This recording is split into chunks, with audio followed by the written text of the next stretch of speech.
श्रोतेहो नमस्कार. आपण आहात आमच्यासोबत अर्थातच हिंदवी रेडिओ 89.6 बरोबर. श्रोतेहो, आता ऐकूयात सत्संग हा कार्यक्रम. यामध्ये आज ऐकूयात सेवा भारती पश्चिम महाराष्ट्र प्रांत जनकल्याण समिती पश्चिम महाराष्ट्र संभाग सहकार्यवाह आणि राष्ट्रीय स्वयंसेवक संघाचे ज्येष्ठ स्वयंसेवक माननीय श्रीयुत प्रवीण देशपांडे यांची ज्येष्ठ मुलाखतकार श्रीयुत अजय गिजरे यांनी घेतलेली मुलाखत. श्रोतेहो, यामध्ये आज आपण जाणून घेणार आहात सेवा भारती कार्य याविषयी. तर ऐकूयात सत्संग हा कार्यक्रम.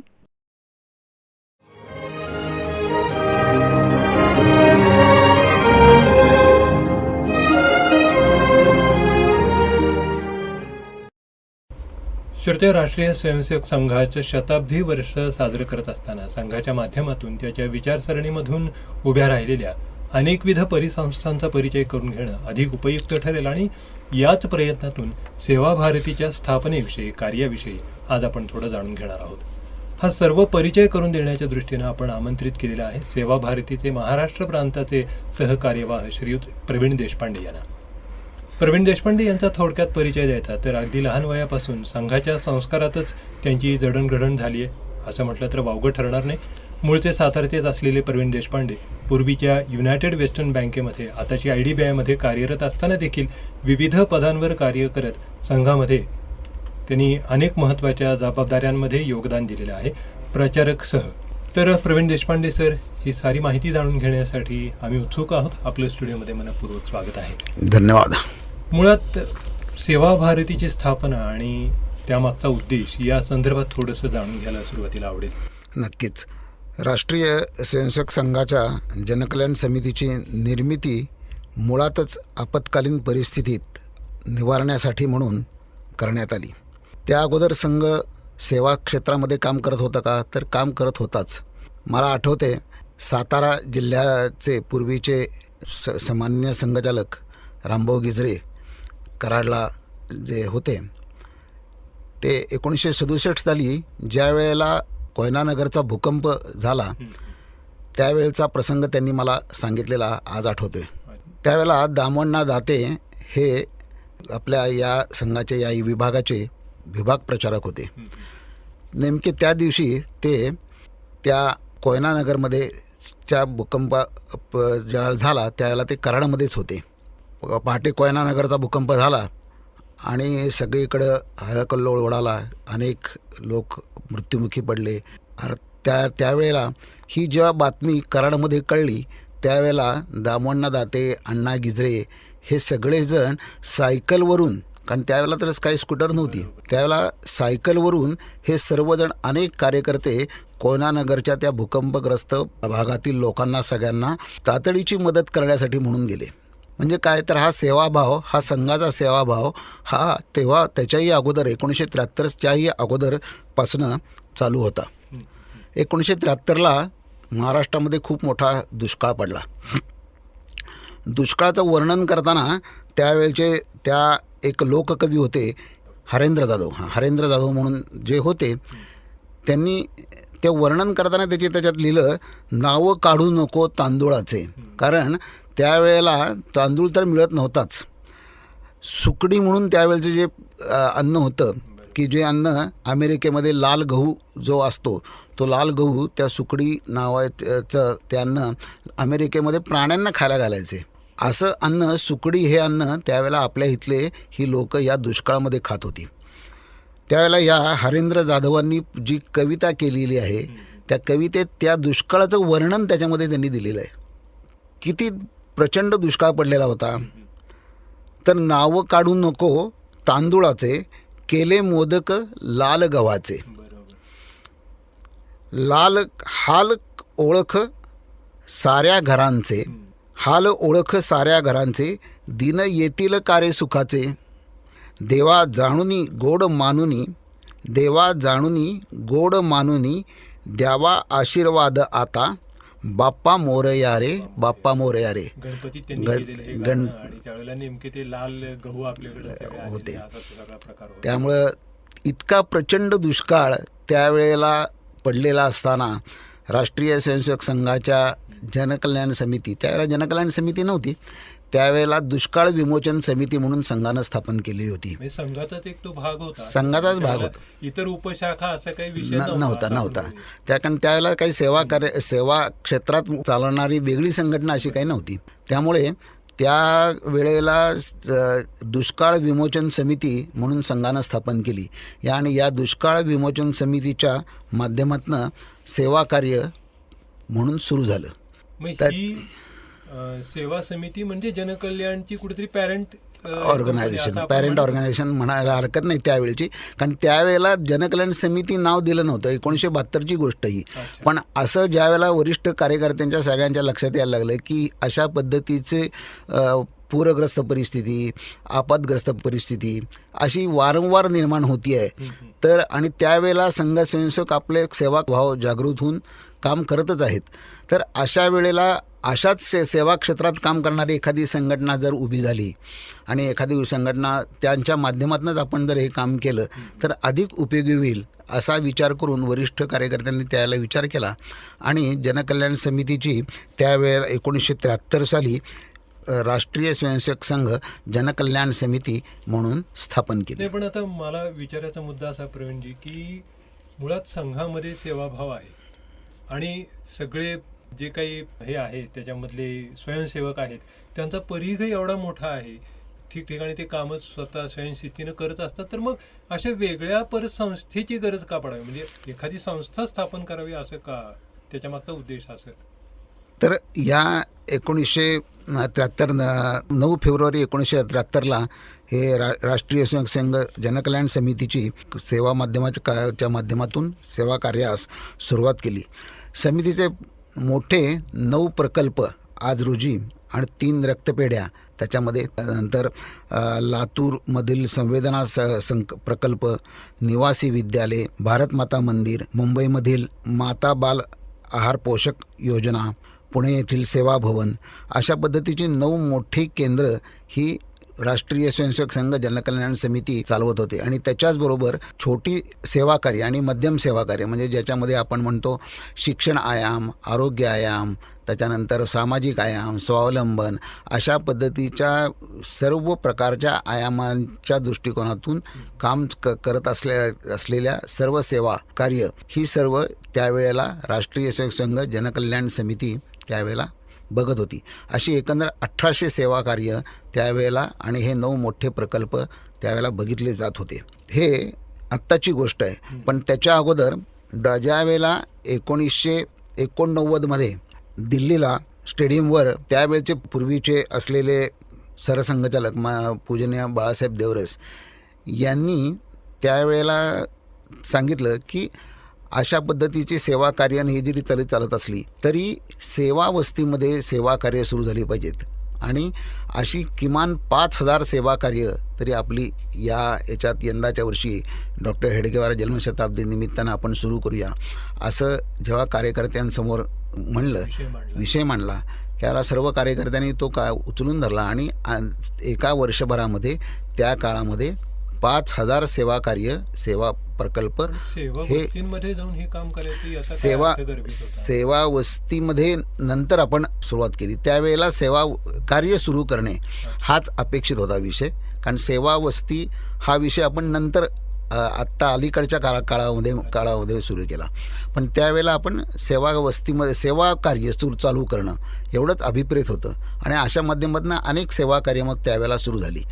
आणि या सगळ्या सेवा कार्यांना एक कुठेतरी संघटित स्वरूप यावं, त्याची कुठेतरी मातृशक्ती असावी, या भूमिकेतनं 2003 साली सेवा भारतीची स्थापना झाली आणि या सेवा भारतीच्या माध्यमातून या सर्व सेवा प्रकल्प जे आहेत ती सेवा कार्य सेवा प्रकल्प ही 2003ला या सेवा कार्य भारतीच्या माध्यमातून नंतर बघायला सुरुवात झाली.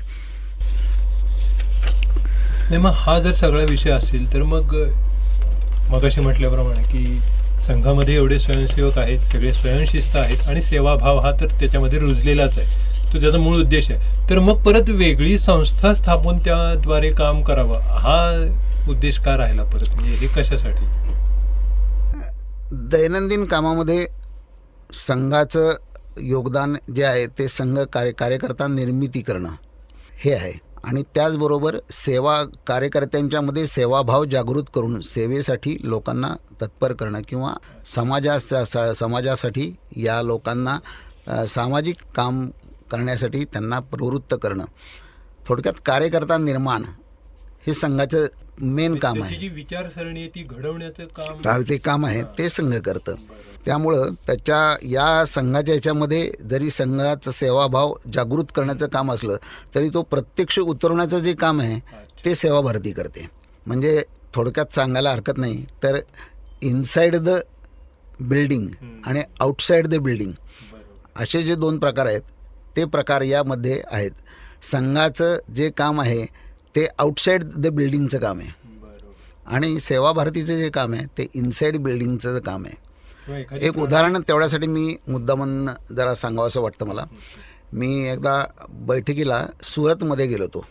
सुरतमध्ये तर त्या सुरतमध्ये बैठकीला गेलो होतो. तर त्यावेळेला संध्याकाळच्या वेळेला सर्व कार्यकर्त्यांना विविध त्या तिथल्या असलेल्या भौगोलिक क्षेत्रात असलेली जी सेवा कार्य चालतात ती सेवा कार्य बघण्यासाठी सगळ्यांना पाठवलं होतं. तर मलाही तिथल्या एका माधवनगर या वस्तीमध्ये सेवा कार्य बघण्यासाठी पाठवलं होतं.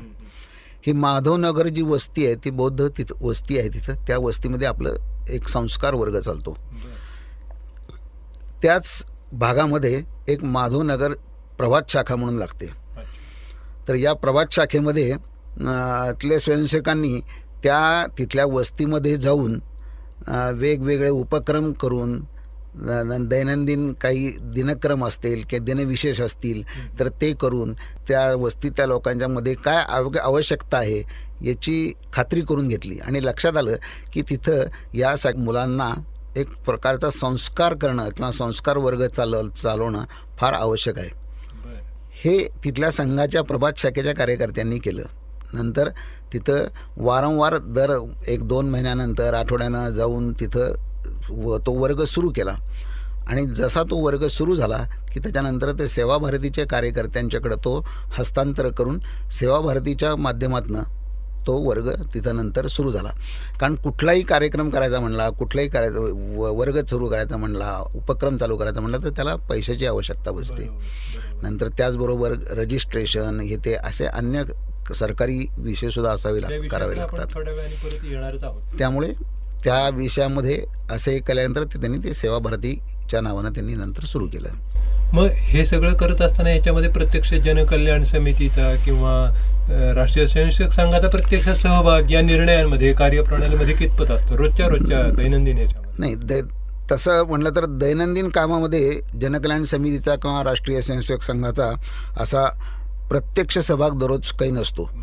मात्र सेवा भारतीचे कार्यकर्त्यांना ज्यावेळी आवश्यकता वाटते त्या वेळेला संघाच्या वरिष्ठ पदाधिकाऱ्यांचे मार्गदर्शन मात्र घेतलं जातं. त्यांचा सहभागही घेतला जातो. उदाहरणार्थ जर सांगायचं म्हणलं तर ज्या वेळेला नैसर्गिक आपत्ती येते त्या वेळेला संघाच्या कार्यकर्त्यांचं मार्गदर्शन घेतलं जातं, सहभाग घेतला जातो. गुजरातचा भूकंप असेल, सोलापूरचा आत्ता नुकताच झालेला पूर असेल, अशा या सर्व वेळा किंवा कोविडचा कालावधी असेल अशा सर्व वेळेला आपण संघाच्या कार्यकर्त्यांच्या मार्गदर्शनाखाली संघाची मदत घेऊन आपण या सेवा भारतीच्या माध्यमातून आपण या क्षेत्रामध्ये काम करत होतो. पण दैनंदिन असं याच्यामध्ये रुटीनमध्ये असा सहभाग जनकल्याणचाही नसतो किंवा सेवा भारतीच्या संघाच्याही कार्यकर्त्यांचा दैनंदिन याच्यामध्ये नसतो. आवश्यकता वाटेल त्यावेळेला घेतला जातो. मग एक विचार केला तर अशी काही चौकटही तुम्हाला आखून दिलेली आहे का की या चौकटीत बसतील एवढी कामं तुमच्याकडे दिलेली आहेत, याच्या बाहेरची कामं ही इतरांची कोणाची असतील किंवा ती जनकल्याण समितीची असतील, राष्ट्रीय स्वयंसेवक संघाची असतील, तुमचा कार्यभाग इतका ह्याच्या पुरता मर्यादित आहे वगैरे असंही काही आखून दिलेलं आहे? असं म्हणलं तर बरोबर आहे. कारण मगाशी तुम्ही म्हणलात त्याप्रमाणे सेवा भारतीचं जे काम आहे ते सेवा क्षेत्रामध्ये काम करतं. म्हणजे सेवा वस्तीमध्ये काम केलं जातं प्रामुख्यानं. अन्य ज्या संस्था आहेत, सेवा संस्था आहेत, त्या वेगवेगळ्या विविध पद्धतीनं सेवा काम करत असतात, सेवा कार्य करत असतात. पण सेवा भारती ही प्रामुख्यानं सेवा वस्ती म्हणजे आपण जे याला आत्ता आपण प्रचलित भाषेत इकडं झोपडपट्टी म्हणतो, अशा झोपडपट्टी एरियामध्ये, स्लम एरियामध्ये सेवा भारती हे काम करत असते. आपण असं म्हणूया का की राष्ट्रप्रेमानं भरलेला एखादा स्वयंशिस्त स्वयंसेवक घडवणं हे संघाचं काम, आणि तो घडवलेला स्वयंसेवक पुढे जाऊन या सेवा भारतीने किंवा जलकल्याण समितीने वापरून काही राष्ट्र उभारणीसाठी काम करून घेणं त्याच्याकडनं, हे या दोन सेवाभावी संस्थांचं उद्दिष्ट, असं आपण एक व्याख्या करू शकू का या गोष्टीची? हो, संघाचं काम हे कार्यकर्ता घडवणं आणि सेवाभाव जागृत करणं, हे जसं मगाशी सांगितलं तसंच त्याच्या पुढचं काम जे आहे सेवा भारतीचं काम, हे प्रत्यक्ष प्रकटीकरण बरोबर आहे. हे ते प्रत्यक्ष प्रकटीकरण करण्यासाठी म्हणून सेवा भारतीचं काम आहे. आणि यासाठी सेवा भारती या पद्धतीनं सगळ्या सेवा क्षेत्रामध्ये शिक्षण, आरोग्य, सामाजिक आणि स्वावलंबन या आयामामध्ये सेवा भारती काम करत असते. हे आपण असे एक म्हणूया की एखादं प्रॉडक्ट तयार करणं हा कारखाना असं म्हणूया आपण की ते संघाचं काम आहे, आणि नंतर ते प्रॉडक्ट तयार झाल्यानंतर जे वापरायचंय त्याचा जो उपयोग उपयोग करायचा आहे. अगदी बरोबर बरोबर. तर ते काम सेवा भारती आणि ते मग हे प्रॉडक्ट जितकं चांगलं असेल तितका तो पुढचा आउटपुट जास्त चांगलं निघणार आहे. आता सेवा म्हणलं तर तशी व्याप्ती खूप मोठी आहे, तर मग त्याची व्याख्या आपण काय लिमिट ठेवूया आहे ना? नाही, सेवेची व्याख्या जर करायची म्हणलं तर निस्वार्थ व निरपेक्ष भावनेने सेवा कर्तव्य म्हणून जो काम केले जाते त्याला आपण सेवा असं म्हणतो. प्रामुख्यानं हे अभावग्रस्त बांधवांच्या विकासासाठी, सर्वांगीण उन्नतीसाठी व्हावा असे अभिप्रेत असलेले कार्य म्हणजे सेवा कार्य, अशी ही प्रामुख्यानं ढोबळमानानं व्याख्या म्हणायला हरकत नाही. याच भावनेने संघाचे लाखो स्वयंसेवक आज काम करत आहेत. स्वामी विवेकानंदांचं एक प्रसिद्ध अमृतवचन आहे. त्यांनी म्हणले की त्याग व सेवा हे भारतातील सर्वश्रेष्ठ आदर्श आहेत. आपल्या देशातील प्रत्येक स्त्री पुरुषांनी हे दोन्ही भाव आहेत. ज्या क्षणी ज्या व्यक्तीमध्ये ते भाव जागृत होतात त्यावेळेला ती सेवा त्या माणसाकडनं आपोआप घडली जाते. उदाहरण द्यायचं झालं तर तुम्हाला माहीत असतील, पुण्यामध्ये डॉक्टर अभिजित सोनवणे म्हणून आहेत. त्यांना भिकाऱ्यांचा डॉक्टर म्हणूनच ते प्रसिद्ध आहेत. आपल्या सातारचे इंग्लिश, आपल्या सातारच्याच इंग्लिश स्कूलचे विद्यार्थी आहेत. त्यांना मी एकदा भेटायला गेलो होतो. तर त्यावेळेला त्यांनी सांगितलं की हा भाव त्यांना मी सहज हाच प्रश्न मी त्यांना विचारला की तुम्हाला असं कसं वाटलं की आपण हे असं करावं, सेवा या ह्याच्यात उतरावं आणि भिकाऱ्यांच्या सर्वांगीण उन्नतीसाठी म्हणून काम करावं, असं कधी वाटलं? तर त्यांचा स्वभाव तसा नव्हता, पण त्यांनी सांगितलेलं उदाहरण माझ्या अजूनही आज हृदयात पक्क बसलेलं आहे. त्यांनी सांगितलं, ज्या वेळेला मी वाईमध्ये शिकायला होतो, महाविद्यालयात शिक्षण घ्यायला होतो, त्यावेळेला त्या झाडाखाली एक जण भिकारी बसलेला असायचा आणि त्याला जेवण मिळत नसायचं अजिबात. तर आम्ही सगळेजण मुलं कॉलेजमध्ये जाता येता त्याला नेहमी बघायचो.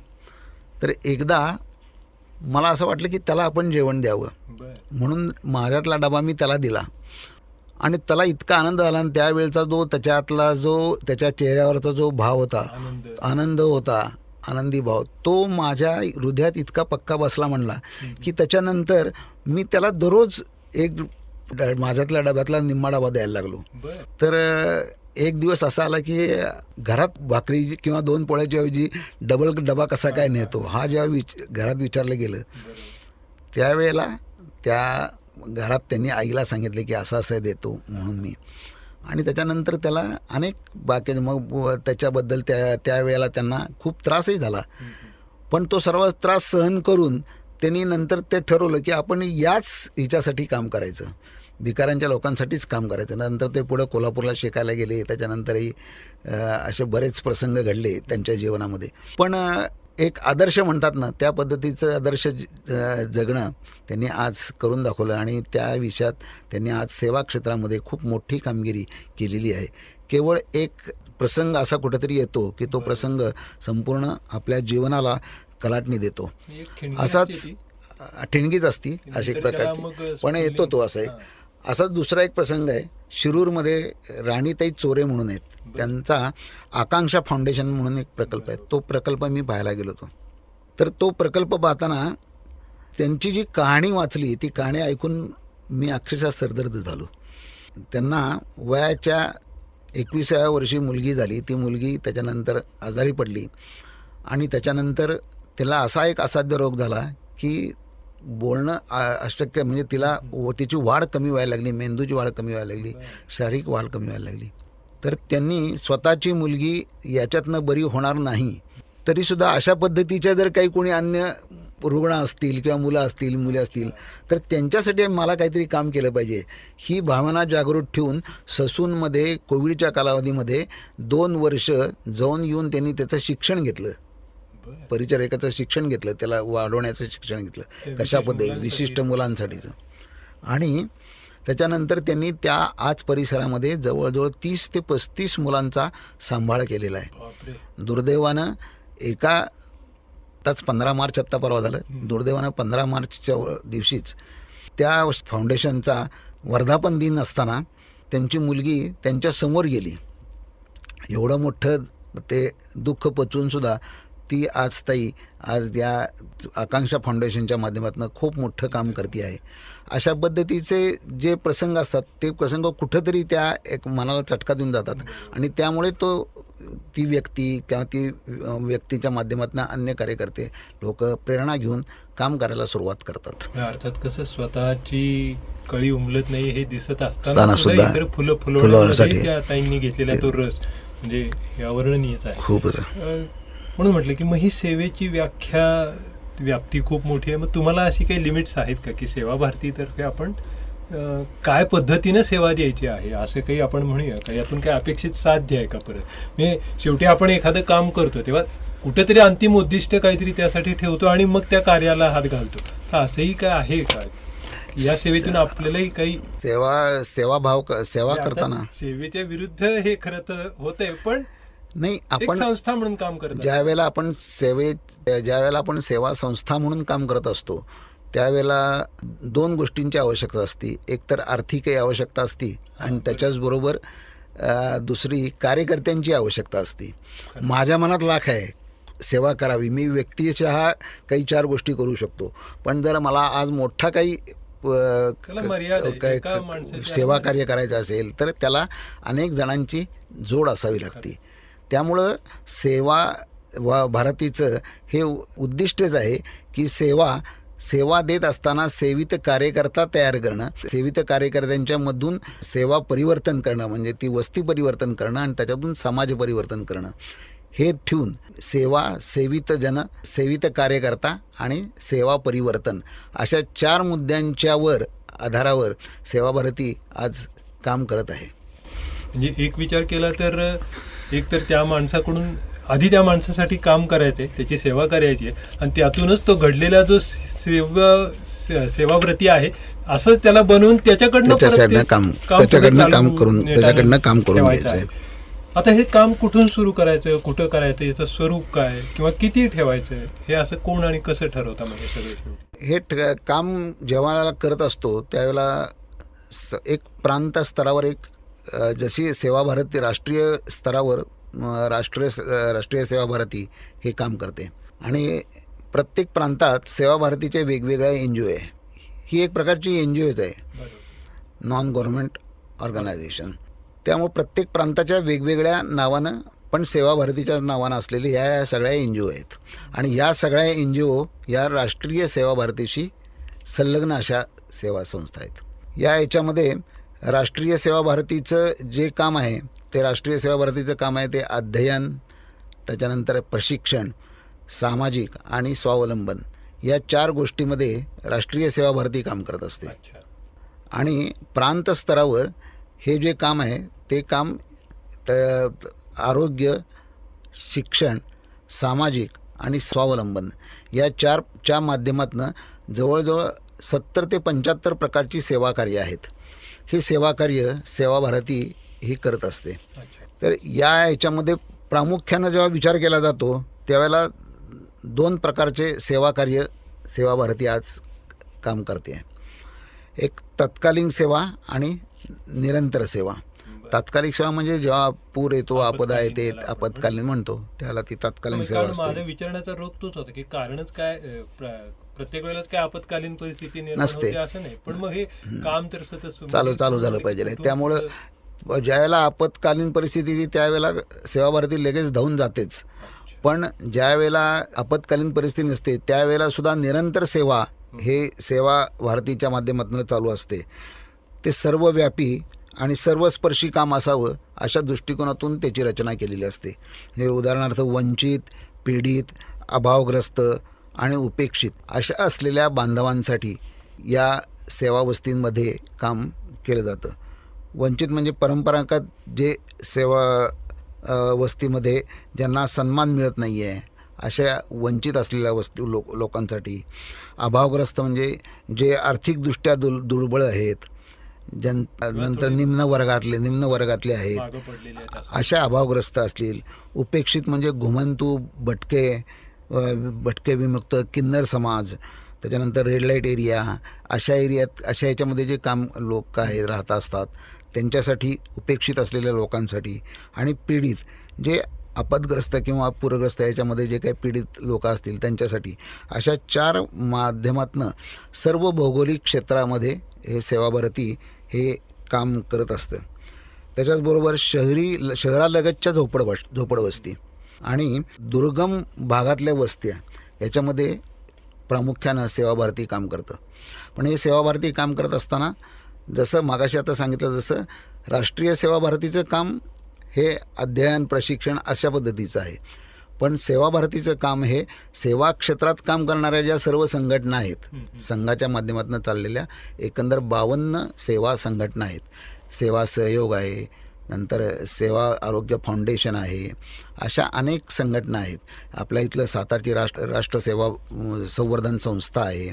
अशा अनेक ज्या संघटना आहेत, अशा 52 एकंदर संघटना आहेत. या सर्व संघटनांशी त्यांच्याबरोबर संपर्क ठेवणं, त्यांची असलेली जी याच क्षेत्रातली जी कामं आहेत, कोणी शिक्षण क्षेत्रात काम करते, कोणी सामाजिक क्षेत्रात काम करते, कोणी संस्कार वर्ग चालवते, किशोरी विकास प्रकल्प चालवते, अशा ज्या वेगवेगळ्या क्षेत्रामध्ये त्या सेवा संस्था जे कामं करत आहेत, या सर्व सेवा संस्थांशी संबंध ठेवणं, संपर्क ठेवणं, त्यांना जे काही अडचण असेल त्याच्यामध्ये मार्गदर्शन करणं आणि त्याच्याचबरोबर समन्वय साधण्याचं जे काम आहे ते समन्वय साधण्याचं काम करत असते. आणि त्याच्याचबरोबर ही जी जनकल्याण समितीकडनं आलेली जी छोटी आणि मध्यम प्रकारची जी सेवा कार्य आहेत, अशी 617 सेवा कार्य आज सेवाभारती म्हणून चालवत आहे.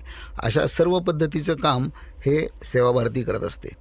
मग यासाठी सेवाभारतीची प्रांताची एक समिती आहे, नंतर त्याच्याच खाली जिल्हा स्तरावर जिल्ह्याची एक समिती आहे आणि प्रांत जिल्ह्याची समिती यांच्या सगळ्यांच्या समन्वयानं, यांच्या सगळ्यांच्या विचारानं, या सगळ्यांचं एकत्र चिंतन करून मग ठरवलं जातं की कुठली सेवा कार्य करायची, कुठल्या भागामध्ये कोणती सेवा करायची आवश्यकता आहे हे लक्षात घेऊन त्याचं सर्वेक्षण करून मग त्या पद्धतीनं सेवा कार्य उभं केलं जातं.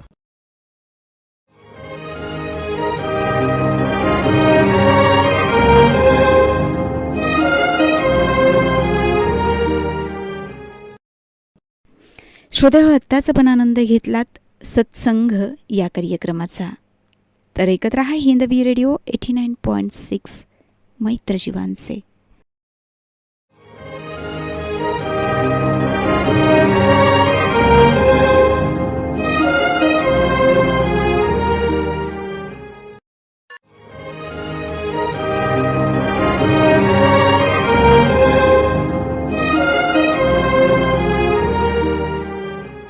श्रोतेहो नमस्कार, आपण आहात आमच्यासोबत अर्थातच हिंदवी रेडिओ 89.6 बरोबर.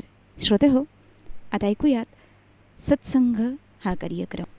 यामध्ये आज ऐकूयात सेवाभारती पश्चिम महाराष्ट्र प्रांत जनकल्याण समिती पश्चिम महाराष्ट्र संभाग सहकार्यवाह आणि ज्येष्ठ स्वयंसेवक माननीय श्रीयुत प्रवीण देशपांडे यांची ज्येष्ठ मुलाखतकार माननीय श्रीयुत अजय गिजरे यांनी घेतलेली मुलाखत.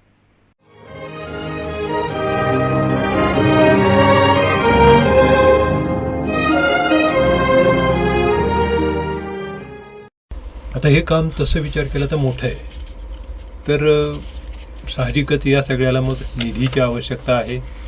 मग याची पूर्तता कशा प्रकारे केली जाते, हे सगळं कसं भागवतं? निधी तर दोन्ही सर्व गोष्टीला लागतोच, त्याशिवाय काम उभं राहतच नाही आहे. आपण किती जरी म्हणलं तरी निधी आणि कार्यकर्ते नसतील तर काम अवघड आहे कारण करणं. पण आज राष्ट्रीय स्वयंसेवक संघाची एक सेवा संस्था असल्याकारणानं समाजामध्ये एक प्रकारचं एक विश्वासाचं नातं निर्माण झालेलं आहे. समाजामध्ये विश्वास, प्रेम, आपुलकी या सर्वच्या मागे राष्ट्रीय स्वयंसेवक संघाची असलेली ताकद आणि सेवा भारतीचं असलेलं कार्य, याच्या विश्वासावर सेवा भारतीला काही आर्थिक बाबीमध्ये तरी काही कधी कमी पडत नाही. म्हणजे उदाहरणार्थ सांगायचं झालं तर आत्ता परवाच 2-3 महिन्यापूर्वी जो आपला पूरग्रस्त भागात सोलापूर आणि पंढरपूर या भागामध्ये जे पूर आला, त्यावेळेला राष्ट्रीय स्वयंसेवक संघाचे कार्यकर्ते आणि सेवा भारतीच्या कार्यकर्त्यांनी ताबडतोब जाऊन मदत केली. आणि ही मदत करायला अनेक संस्था पुढं आल्या. सेवा भारतीला अनेक जणांनी, बँका असतील, पतसंस्था असतील, समाजातले मान्यवर लोक असतील, अशा अनेक जणांनी सेवा भारतीला आर्थिक मदत केली की जेणेकरून तिथं ती योग्य ठिकाणी पोचली जावी. यासाठी एक हाक दिली गेली का लोकांच्याकडून आपणहूनच हा सगळा प्रतिसाद? दोन्ही विषय केले आपण या ह्याच्यामध्ये. आपण सेवा भारती म्हणून एक आवाहनही केलेलं होतं सर्व जनसामान्यांना, यासाठी आर्थिक निधी द्यावा किंवा जे काही शक्य असेल आपल्याकडनं अन्नधान्य असेल तर ते द्यावं, असंही केलेलं होता. आणि त्याचबरोबर काही संस्थांनी आपणहून स्वतःहून गोळा करून दिले. काही संस्थातल्या शैक्षणिक संस्थांमधल्या शिक्षकांनी स्वतःच्या 1 दिवसाचा पगार दिला. काही संस्थांनी जे पालक आहेत पाल्यांचे, त्या पालकांनीसुद्धा त्याच्यामध्ये त्याच्यामध्ये सहयोग दिला. मला एक आठवते, कार्यालयात आम्ही बसलो होतो त्यावेळेला, सेवा भारतीच्या कार्यालयात आम्ही सगळेजण बसलो होतो. त्यावेळेला एक जण भिडे नावाचे गृहस्थ आले.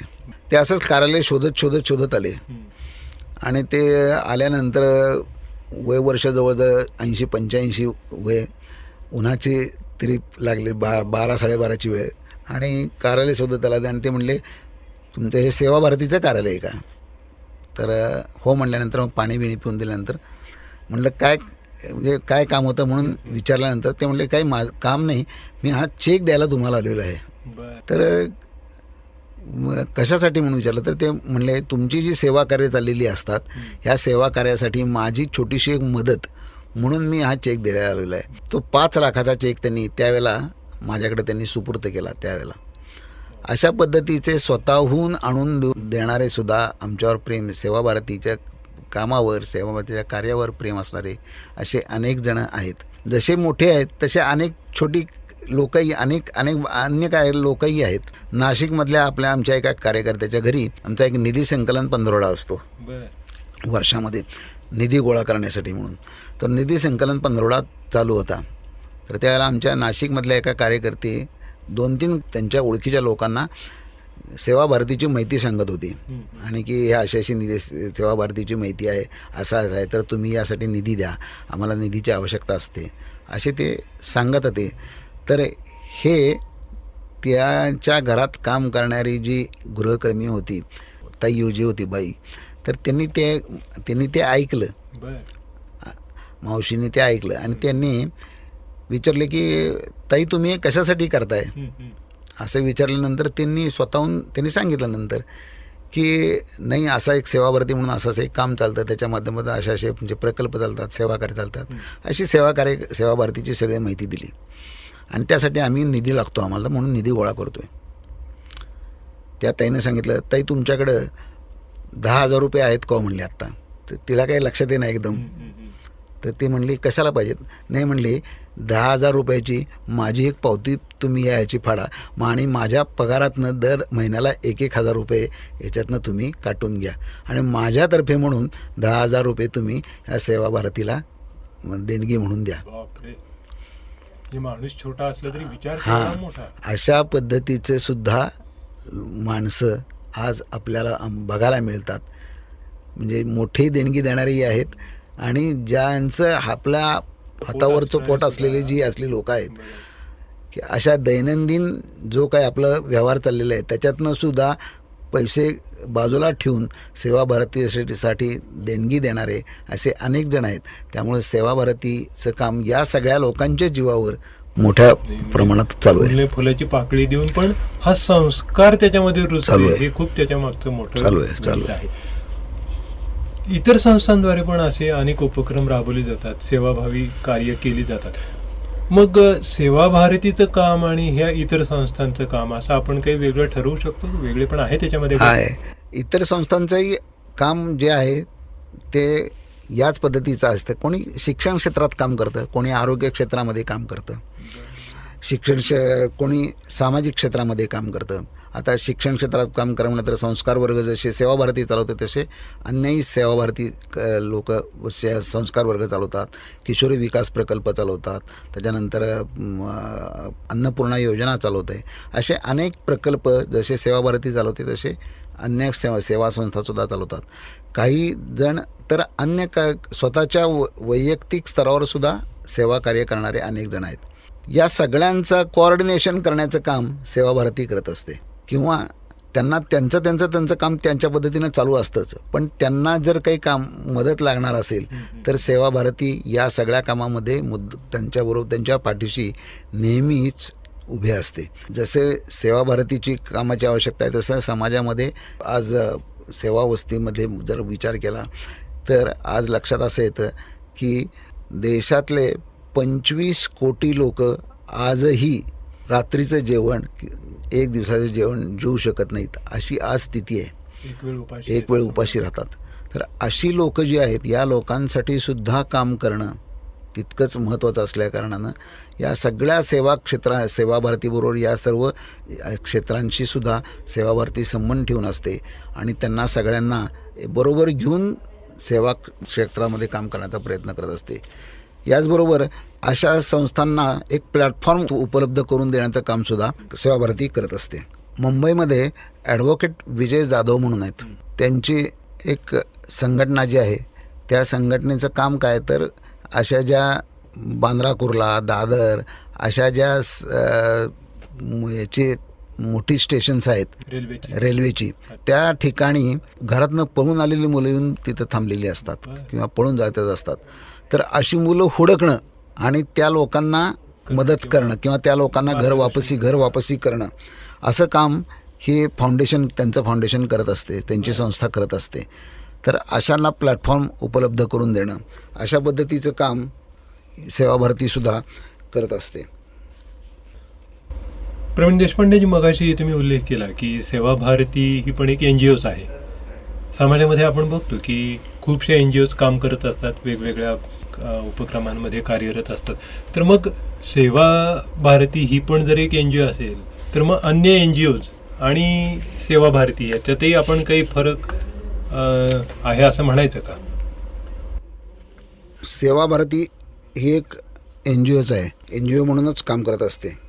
कोणत्याही समाजात काम करताना ती संस्था रजिस्टर असणं आवश्यक असतं. त्यामुळं रजिस्टर असलेली ही आपली NGO आहे आणि त्याला बाकीची आर्थिक बंधनं असतात, संविधान असते, या सगळ्याचं पालन करणं हे आवश्यक असल्याकारणानं याची एक आपली सेवाभारती रजिस्टर्ड ऑर्गनायझेशन NGO म्हणून काम करत आहे. नरसेवा नारायण सेवा हे ध्येय घेऊन समाजातील वंचित, अभावग्रस्त, उपेक्षित, पीडित बांधवांसाठी सेवाभारती हे काम करत असते. सामाजिक सेवेसाठी सदैव तत्पर असलं आणि त्याचबरोबर शिक्षण, स्वास्थ्य, स्वावलंबन या विषयामध्ये प्रामुख्यानं सेवाभारती ही काम करते. हेच काम अन्य सेवा संस्थाही करत असतात. बरोबर. त्यामुळे या सगळ्यांचा समन्वय साधण्याचं काम सेवाभारती. पण मग इतर जे प्रायव्हेट NGO जे काम करत असतात, भरपूर उपक्रम त्यांचे पण असतात. तर मग त्या उपक्रमांमध्ये त्यांनी केलेल्या कामांमध्ये आणि सेवा भारती राबवत असलेल्या NGO सारख्या उपक्रमांमध्ये काही फरक आहे का, तफावत आहे का, असं काही वाटतं का? असा काही उद्दिष्टांच्या दृष्टिकोनातून म्हणा, कामाच्या पद्धतीच्या माध्यमातून म्हणा, असा फार फरक जाणवत नाही. पण साधारणपणे यांची कामं जी असतात ती त्या एखाद्या शहरापुरती किंवा गावापुरती मर्यादित असतात. ही जी कामं असतात ती मोठी आणि त्यांच्या आर्थिक क्षमतेनुसार ती कामं ते करत असतात. सेवाभारतीची संघटना अखिल भारतीय स्तरावर प्रांत स्तरावर असल्याप्रमाणे एकच उपक्रम अनेक ठिकाणी राबवले जातात आणि त्याचबरोबर आर्थिक परिस्थिती असल्याकारणानं मोठमोठे आपदासारखे प्रसंग आले काही आले तरी तर ते त्यांच्या पद्धतीनं ते तत्परतेने करत असतात. याचा अर्थ छोट्या म्हणजे याचा अर्थ अन्य संघटना करत नाहीत का तर करत असतात, पण ते त्यांच्या कुवतीनुसार ते करत असतात. मग ते आपदामध्ये सुद्धा त्यांचाही सहभाग असतो. एखादं सेवा कार्य सुरू करण्यामध्येही त्यांचा तितकाच मोठा वाटा असतो, पण ते त्यांच्या कुवतीनुसार त्यांचं हे चालू असतं. असं म्हणूया का की ते एखाद्या विषयासाठी बांधील असू शकतील, असतात. एक शिक्षण हा विषय त्यांनी घेतला तरी हो, त्यांच्यासाठी तसं पुरेसा होता असतं. असा. पण हे थोडंसं बहुआयामी मागाशी असं काम- तेच सांगितलं, मागाशी म्हणलं तसं एखादी संघटना किंवा एखादी संस्था शिक्षण विषयामध्ये काम करत असते किंवा एखादी संघटना कुपोषण सुपोषण किंवा आरोग्य सामाजिक स्वावलंबन या एखाद्याच विषयामध्ये काम करत असते. पण या सर्व विषयाला धरून आणि मागाशी सांगितलं तसं सेवा वस्तीमध्ये जाऊन काम करणं अशा पद्धतीचं काम करणारी सेवाभारती ही संघटना असल्याकारणानं हा थोडासा फरक त्याच्यामध्ये जाणवतो. अनेक सेवा कार्य जी चालतात ती शहरी भागात चालतात, पण सेवा वस्तीमध्ये जाऊन काम करणं हे करणाऱ्या संघटना किंवा संस्था फार थोडे आहेत. थोडे इंटेरियरला जाऊन करायला काम करायचं म्हटलं तर ते जिकिरीचं होतं. तर मग आरोग्य शिक्षण सामाजिक विकास अशा सगळ्याच अंगांना स्पर्श करणारं जे सेवा भारतीचं कार्य, तर मगाशी तुम्ही काही उदाहरणं सांगितली, तर यातली जी काही मोठी उदाहरणं असतील अशी काही तुम्ही सांगू शकाल का की जी खरंच म्हणजे कल्पनेच्या पलीकडचं हे सगळं काम होतं पण ते सेवा भारतीच्या माध्यमातून पूर्ण झालं, अशी उदाहरणं काही तुम्ही अनुभवली असतील, तुम्ही त्याच्यामध्ये सहभागी झाला असाल अशा, किंवा तुम्ही नसाल पण अन्य जणांनी ते सगळं काम नेलं, कारण हा शेवटी नारायणाचा रथ आहे ओढणं. अशी अनेक उदाहरणं आहेत. अखिल भारतीय स्तरावर सुद्धा आहेत आणि प्रांत स्तरावर सुद्धा आहेत. अखिल भारतीय स्तरावर जर म्हणलं तर कुष्ठरोग जो होतो तर त्या कुष्ठरोगांसाठी म्हणून बंगळूरमध्ये एक मोठं प्रकल्प चालतो आणि कुष्ठरोगांना बरे करून घर वापसी पण केलं जातं. अशा पद्धतीचं मोठं काम व्यतिरिक्त होय त्यांच्या व्यतिरिक्त काम चालतं. असं काम बंगळूरमध्ये केलं जातंच. त्याच्याचबरोबर नेत्रदान पिढी देणं किंवा डोळ्याचे ऑपरेशन्स करणं अशासाठी सुद्धा काम केलं जातं. ही अशी अखिल भारतीय स्तरावर खूप मोठी कामं याच्यामध्ये चालतात. पण आपल्या इथं जर आत्ता जर म्हणलं महाराष्ट्र प्रांत स्तरावर जर म्हणलं किंवा सातारा जर आत्ता म्हणलं तर साताऱ्यातच वर्षभरापूर्वी आपण लिंब गावामध्ये नेत्र शिबिराचा कॅम्प घेतला. जवळजवळ लिंब गावातल्या 258 घरामध्ये आपण प्रत्यक्ष जाऊन भेटलो आणि त्यांच्या सगळ्यांना सर्वेक्षण केलं त्याच्यातनं आणि त्यांना सगळ्यांना सांगितलं की 8 दिवसांनी इथं कॅम्प लागणार आहे तर तुम्ही नेत्र तपासणी करायला या. आणि पुण्यावरनं आपण डॉक्टर्स बोलवले आणि नंतर या सगळ्यांची 8 दिवसांना सगळ्यांची नेत्र तपासणी केली. तर त्यावेळेला लक्षात आलं की 60 जणांना लांबचा चष्मा पाहिजे होता. त्यामुळं लगेच तिथल्या तिथं आपण 60 जणांना लांबचा चष्मा दिला. त्यातल्या काही 16 जणांना जवळचा चष्मा पाहिजे होता तर त्यांना जवळचा चष्माही आपण लगेच उपलब्ध करून दिला. आणि असे 40 जण निघाले की त्यांचं पुढच्या 6 महिन्याच्या आत मोतीबिंदूचं ऑपरेशन करणं आवश्यक होतं, कॅटरॅक्टचं ऑपरेशन करणं आवश्यक होतं. असे 40 जण निघाले. पण आर्थिक क्षमता नसल्याकारणानं ही लोकं ऑपरेशन करायला तयार नव्हती. मग आपण पुण्यातली संजीवन हॉस्पिटलच्या मदतीनं या सगळ्या लोकांना दर आठवड्याला 10 जणं या पद्धतीनं पुढचे महिना 1.5 महिना आपण या सगळ्या लोकांना सेवाभारतीच्या माध्यमातून त्यांना आपण तिथं संजीवन हॉस्पिटलमध्ये नेत होतो. त्यांची डोळ्याचं ऑपरेशन करून परत त्यांना त्यांच्या गावी पोस्ट करत होतो. एवढ्यावरच थांबत नव्हतो तर त्याच्यानंतर या सगळ्या लोकांना आपले सेवाभारतीचे कार्यकर्ते पुढील 2 महिने दर आठवड्याला जाऊन ते औषध घेत आहेत की नाहीत, डोळे व्यवस्थित आहेत की नाहीत, काही प्रॉब्लेम नाही ना त्यांना, हे बघण्यासाठी त्यांच्या घरी जाऊन चौकशी करत होते. अशा पद्धतीचं काम आपण आपल्या इथं सेवाभारतीच्या माध्यमातून सातारमध्ये पण आपण केलेलं आहे. याचा परिणामही खूप चांगला होतो. त्याच्यात मग आपोआप त्याच्यातनंही कार्यकर्ते मिळत जातात. आज तिथं संस्कार वर्ग अभ्यासिका सारखे उपक्रम सुरू झालेले आहेत तिथं. पण ते काम नुसतं आपलं ऑपरेशन केलं की आपली जबाबदारी नाहीये, संपली नाहीये. असं न करता ते पूर्ण त्याची जबाबदारी घेऊन शेवटपर्यंत त्यांनी त्याच्याचबरोबर नाशिकमध्ये आपण 35 संस्कार वर्ग चालवतो. तर 35 संस्कार वर्गांमध्ये सगळ्या संस्कार वर्गामध्ये नेहमीप्रमाणे श्लोक, त्याच्यानंतर गाणं पद्य शिकवणं असेल, गीत सांगणं असेल, दिनविशेष असतील, असे विविध उपक्रम त्या याच्यामध्ये शिकवले जातात. त्याच याच्यामध्ये यातले 1-2 प्रसंग मुद्दाहून सांगण्यासारखे आहेत की त्या याच्यामध्ये एका वस्तीमधल्या, नाशिकमधल्या त्या एका श्रीराम वस्ती म्हणून आहे, त्या संस्कार वर्गाचं नाव आहे श्रीराम संस्कार वर्ग. तर या नगरामध्ये, या वस्तीमध्ये तिथल्या मुलांना दररोज सांगितलेलं असं की मोबाईल कोणी वापरायचा नाही अजिबात. जो मोबाईल वापरेल त्यानं त्या दिवशी वर्गात यायचं नाही. आणि आश्चर्याची गोष्ट की त्या वर्गाची मुलांवर एवढा परिणाम झालेला होता की मुलं वर्गात मोबाईल अजिबात वापरायचे नाहीत किंवा घरीसुद्धा मोबाईल वापरायचे नाहीत. घरी मोबाईल वापरला तर पालक सांगायचे की हिने आज मोबाईल वापरला आहे म्हणून. तर तो रडायला लागायचा विद्यार्थी की मला उद्या संस्कार वर्गाला जायला जमणार नाही.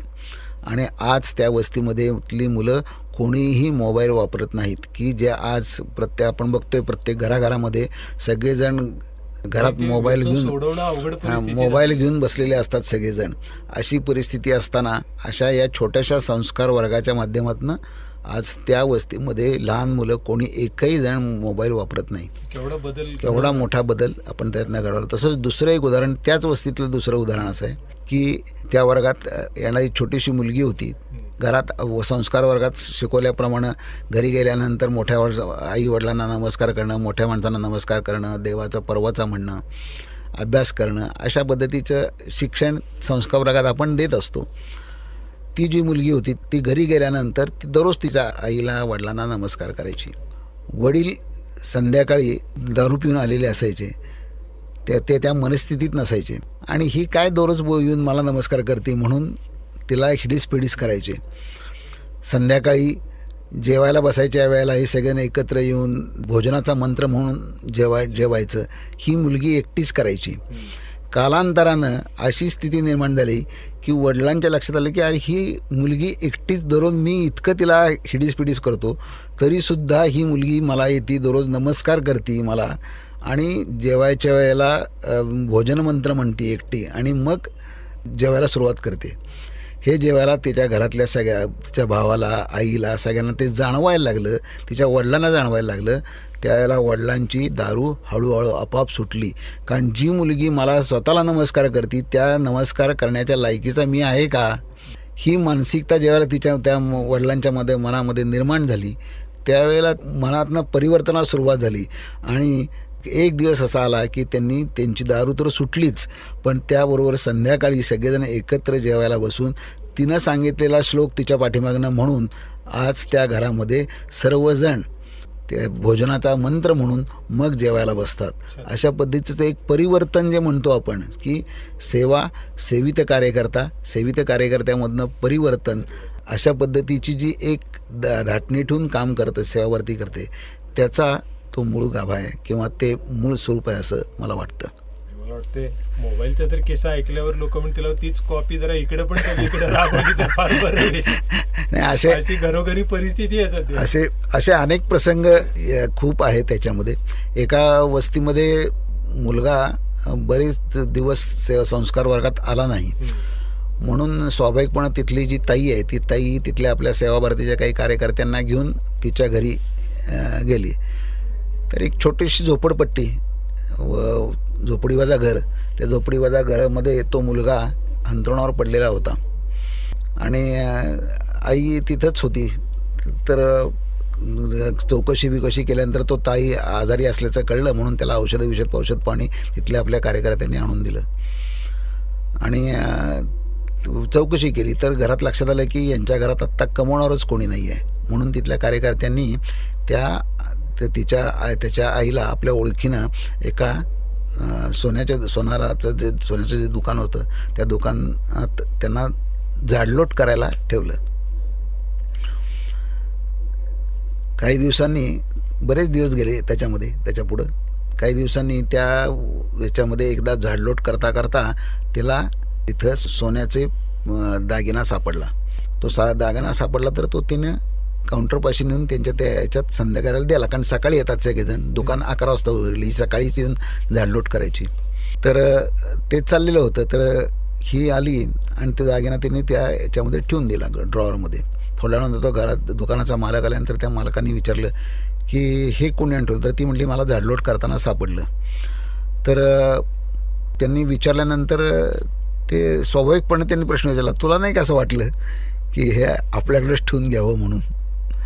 तर तेव्हा तिचं उत्तर आहे ना, ते उत्तर खूप ऐकण्यासारखं आहे. ती म्हणली साहेब, माझा मुलगा सेवाभारतीच्या संस्कार वर्गात जातो आणि माझ्या मुलावर जे संस्कार केले जातात त्या संस्कारामुळं आमच्या घरामध्ये अशा पद्धतीचं जी वस्तू माझी नाही त्या वस्तूला हात लावायचा नाही, हे संस्कार आमच्या घरामध्ये निर्माण झालेले आहेत. त्यामुळे जी वस्तू माझी नाही ती मी वस्तू काय घ्यायची, ज्याची आहे त्याला तुम्ही परत देऊन टाका.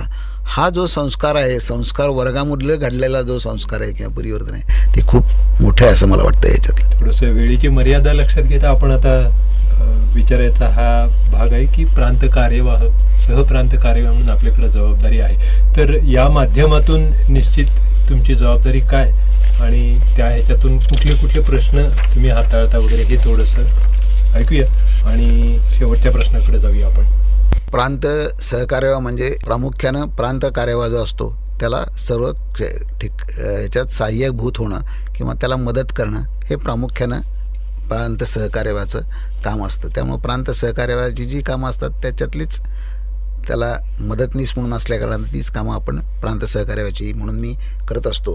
प्रामुख्यानं त्याच्यामध्ये संघटनात्मक वाढवण करण्याच्या दृष्टिकोनातून स्थानिक कार्यकारिणी निर्माण करणं, जिल्हा कार्यकर्ते उभे करणं, सेवा संस्थांशी संपर्क करणं, संघ आणि सेवाभारती यांचा समन्वय ठेवणं, अन्य सेवा संस्था आहेत आणि त्या अन्य सेवा संस्थांशी संपर्क ठेवणं, नंतर संघटन बांधणी, त्याच्याचबरोबर कार्यकर्ता बांधणी, कार्यकर्त्यांचे प्रवास ठरवणं, बैठका घेणं, जी सेवा कार्य सुरू आहेत ती सेवा कार्य प्रत्यक्ष पाहणं आणि समाजातील मान्यवर लोकांना भेटणं, अशा पद्धतीचं सर्व कामं ही प्रांताचा सहकार्यवाह या नात्यानं करत असतो. प्रामुख्यानं प्रांत कार्यवाहाला मदतनीस म्हणून असतो. म्हटलं तर सगळ्यांच्यातला समन्वय आणि एक दिशा देण्याचं काम, ती जबाबदारी तुमच्याकडे आहे.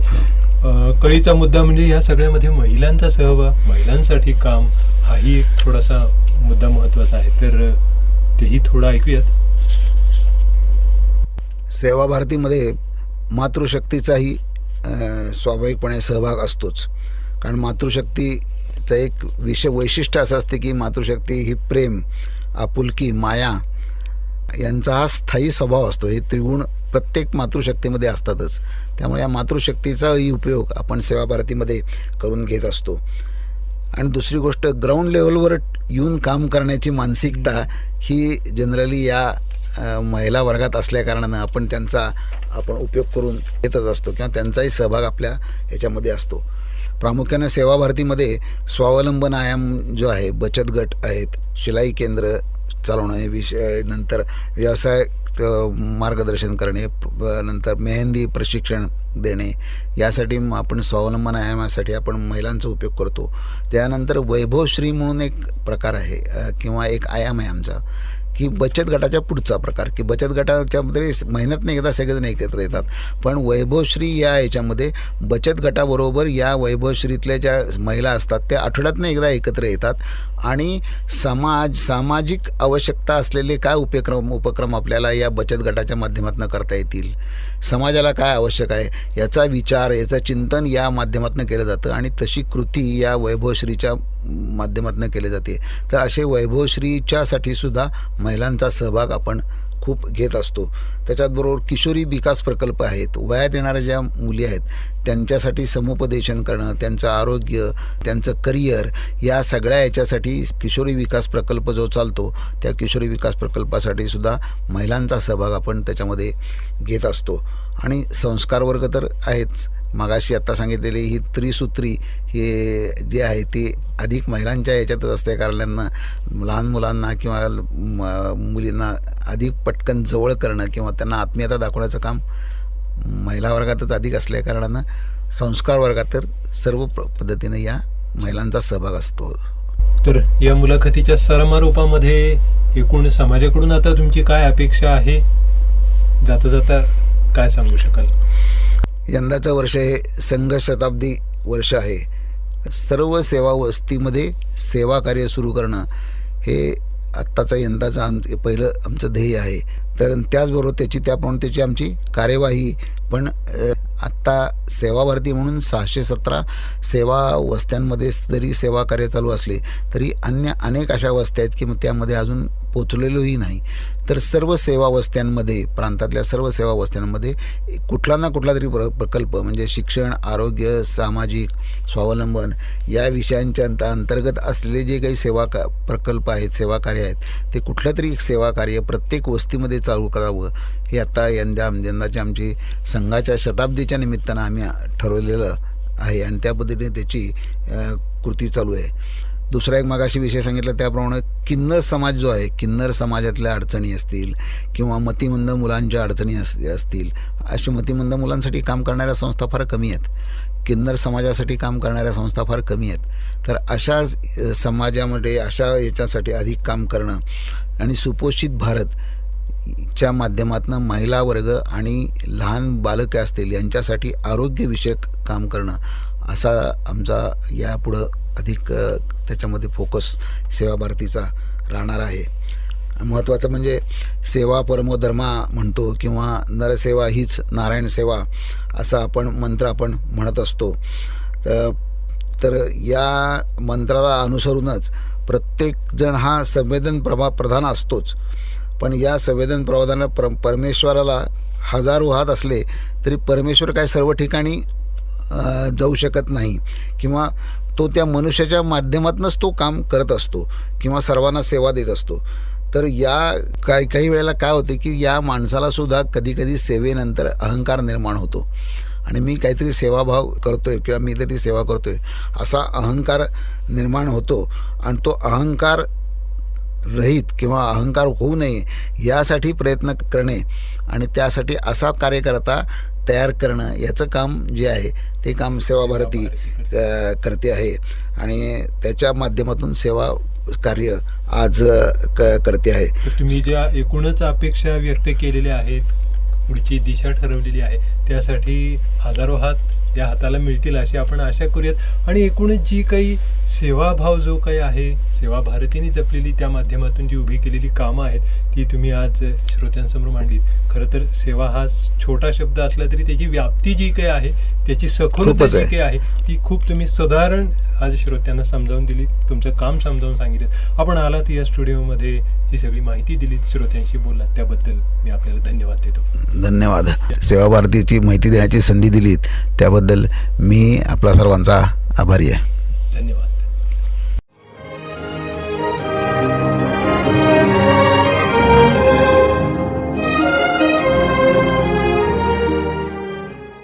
श्रोत्याहो, आत्ताच आपण आनंद घेतलात सत्संग या कार्यक्रमाचा. यामध्ये आज आपण ऐकलीत सेवा भारती पश्चिम महाराष्ट्र प्रांत जनकल्याण समिती पश्चिम महाराष्ट्र संभाग सहकार्यवाह राष्ट्रीय स्वयंसेवक संघाचे ज्येष्ठ स्वयंसेवक माननीय श्रीयुत प्रवीण देशपांडे यांची ज्येष्ठ मुलाखतकार माननीय श्रीयुत अजय गिजरे यांनी घेतलेली मुलाखत.